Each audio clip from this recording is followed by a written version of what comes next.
Hello दोस्तों, नमस्कार। आप सभी का स्वागत है हमारे channel Hindi GS practice class by Hemlata में। तो आज हम लोग प्रैक्टिस सेट करेंगे। किससे करेंगे? तो आज करेंगे हम किससे? कृष्ण काव्य से। राम काव्य खत्म हो गया, संत काव्य करेंगे। एक एक चीज को हम लोग क्लियर करते हुए चल रहे हैं। तो आज से प्रश्न कहाँ का चलेगा? कृष्ण काव्य से। कृष्ण काव्य से जो भी प्रश्न बनते हैं तो आप लोग उसको ध्यान से देखिएगा। वन लाइनर के तरीके है, तो आप लोग इसको नोट भी कर लेना, चाहे प्रैक्टिस ही करते रहना, पर ध्यान से देखना। तो पहला प्रश्न कह रहा है कृष्ण काव्य से, वल्लभाचार्य जिस संप्रदाय के आचार्य हैं उस संप्रदाय के प्रवर्तक कौन है? प्रश्न पूछता है कि वल्लभाचार्य जिस संप्रदाय के आचार्य हैं उस संप्रदाय के प्रवर्तक हैं। तो कौन प्रवर्तक है? तो रुद्र थे। कौन? आचार्य रुद्र थे। राइट आंसर है। अष्टछाप की स्थापना कब हुई? प्रश्न कह रहा है कि अष्टछाप की स्थापना कब हुई थी? तो कब हुई थी? 1965 में हुआ है, यानी 1965 ईस्वी में हुआ है। अगला प्रश्न है, प्रेम निकेतन श्री बनहि आई गोवर्धन धाम। प्रेम निकेतन श्री बनहि आई गोवर्धन धाम। लम्हो शरण चित चाहि के जुगल स्वरूप ललाम। फिर से देख लीजिएगा। प्रेम निकेतन श्री बनहि आई गोवर्धन धाम। लम्हो शरण चित चाहि के जुगल स्वरूप ललाम। यह पंक्ति किसने कही है? यह पंक्ति किसने कही है? तो किसने कहा है? रसखान की पंक्ति है ये। किसकी? रसखान की पंक्ति है। अगला प्रश्न देखिए, भक्ति काल की कृष्ण भक्ति काव्य परंपरा में नहीं है। तो 4 ऑप्शन है, इसको देखिएगा। भक्ति काल की कृष्ण भक्ति काव्य परंपरा में कौन सा नहीं आता है? सूरदास कहते हैं, सूर आते हैं, परमानंद दास आते हैं, और कौन आता है? सुंदरदास है, नंददास है। तो कौन नहीं आता है पूछा जाता है, तो सुंदरदास नहीं आते हैं। सुंदरदास कैसे होंगे? सुंदरदास इस परंपरा के नहीं आते हैं। अगला प्रश्न कह रहा है, श्री कृष्ण भक्ति शाखा में मधुरा भक्ति भावना का समावेश हुआ है। किसका? मधुरा भक्ति भावना का समावेश हुआ है। निम्नलिखित के अनुकरण में किसने किया है? निम्नलिखित का अनुकरण किसने किया है, यह प्रश्न है। तो श्री कृष्ण भक्ति शाखा में मधुरा भक्ति भावना का समावेश हुआ है। निम्नलिखित के अनुकरण में क्या है? चैतन्य महाप्रभु ने कहा है। अगला प्रश्न है, मीराबाई की रचनाओं में किस भाषा का छौंक सबसे ज्यादा पाया जाता है? छौंक यानी समावेश सबसे ज्यादा पाया जाता। तो मीराबाई कहाँ की थी? राजस्थान की थी। तो राजस्थान का छौंक क्या होगा? ज्यादातर पाया जाता है। तो चलिए, राजस्थानी भाषा उनको ज्यादा आती थी, तो राजस्थान का छौंक ज्यादा पाया जाता है। तो प्रश्न पूछता है, छौंक करके दिया है। अब लोग कंफ्यूज मत होइएगा, इसमें छौंक का अर्थ होता है समावेश। तो अगला प्रश्न चलिए देखते हैं, और इसी तरीके प्रश्न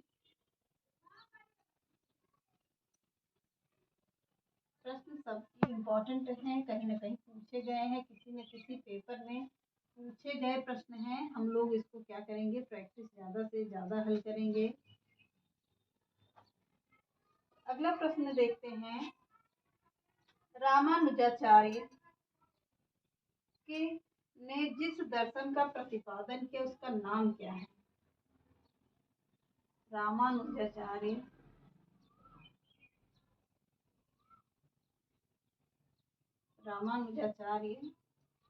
ने किस दर्शन का प्रतिपादन किया है?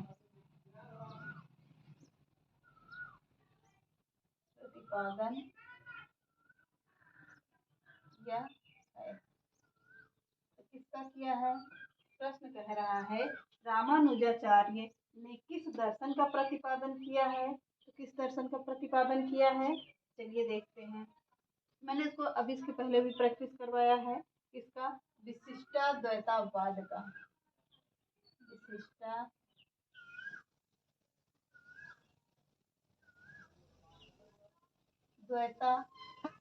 का किया है। तो किसका? विशिष्टाद्वैतावाद का किया है। अगला प्रश्न है, स्नेह लीला के रचयिता कौन है? स्नेह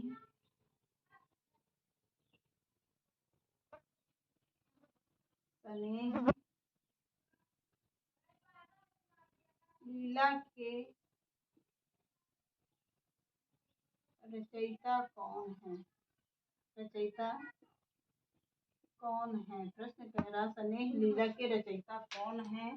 तो कौन होंगे? स्नेह लीला के रचयिता कौन माने जाते हैं? तो विष्णु दास माने जाते हैं। विष्णु दास माने जाते हैं।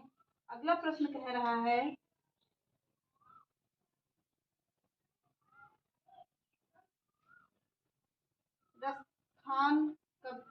रसखान का वास्तविक नाम क्या था? वेरी इंपॉर्टेंट प्रश्न। तो रसखान का वास्तविक नाम क्या था? वास्तविक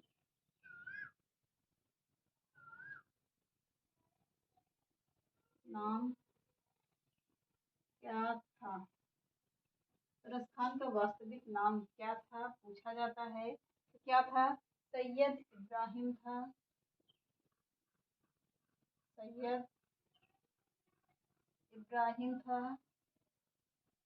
क्या था? सैयद इब्राहिम था। अगला प्रश्न देखते हैं, अष्टछाप के संस्थापक कौन थे? ये बहुत ही इम्पोर्टेंट प्रश्न है। किसमें पूछा गया है? दिल्ली केवीएस में पूछा गया है।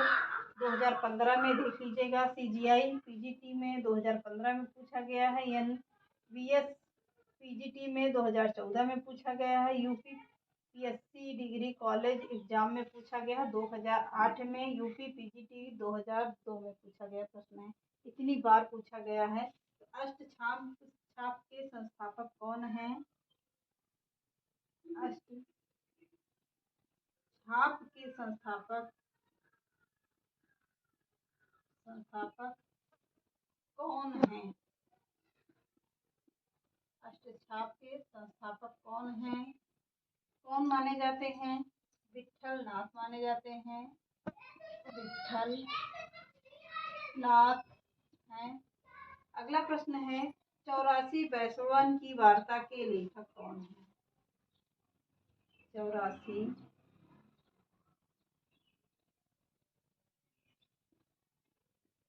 वैष्णवन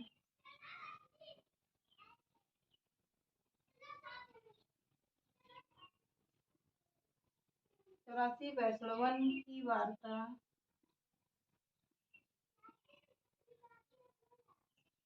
के लेखक हैं। 84 वैष्णवन की वार्ता के लेखक कौन हैं? तो कौन होंगे?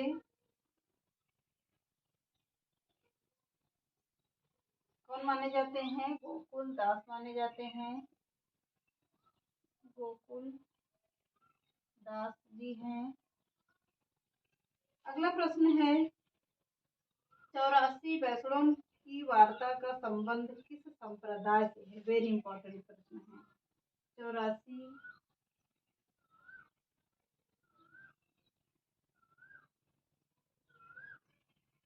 84 वैष्णव की वार्ता 84 वैष्णव की वार्ता का संबंध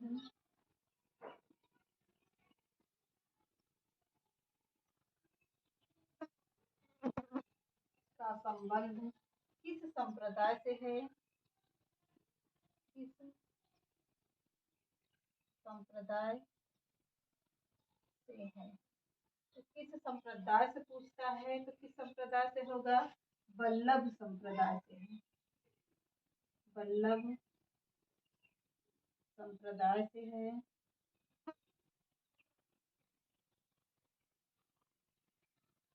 अगला प्रश्न देखिए, मीराबाई के गुरु कौन थे? ये तो प्रश्न मैंने करवाया है, चलिए इसको छोड़ते हैं, आगे बढ़ते हैं। अगला प्रश्न देखिए, सूरदास किस रस को कोना कोना छांक आए हैं? सूरदास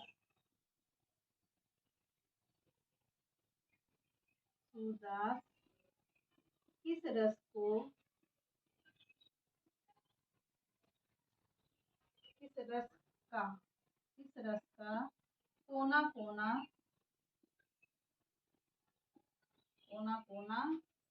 झांक आए हैं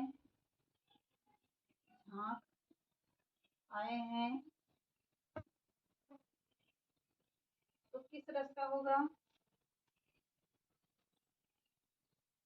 वात्सल्य रस का।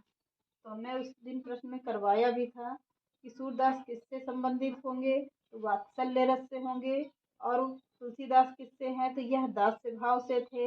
ये सूरदास कैसे होंगे? वात्सल्य रस से संबंधित हैं। अगला प्रश्न देखते हैं, निम्न में कौन विठलनाथ के शिष्य थे? निम्नलिखित में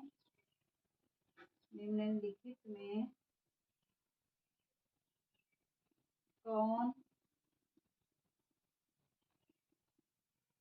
विठलनाथ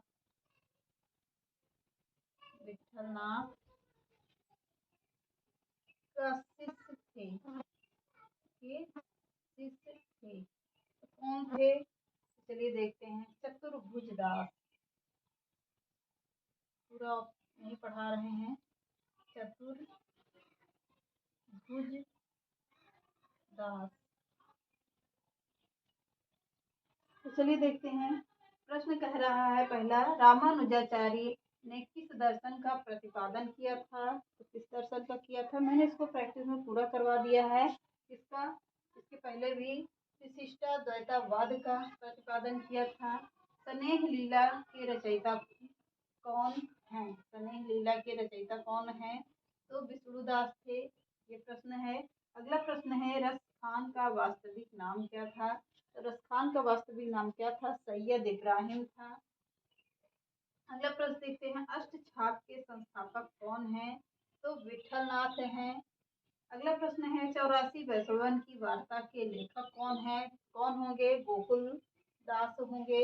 अगला प्रश्न देखिए, 84 वैष्णवन की वार्ता का संबंध किस संप्रदाय से होगा?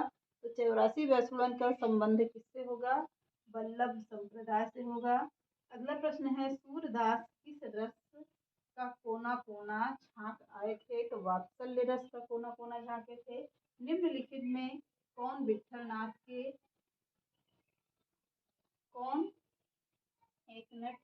विठलनाथ के शिष्य थे? तो कौन थे? चतुर्भुजदास थे। चलिए आज के सेशन को यहीं समाप्त कर देते हैं, क्योंकि तबीयत कुछ ठीक नहीं लग रही है। मिलते हैं नेक्स्ट क्लास में। चैनल पसंद आए तो लाइक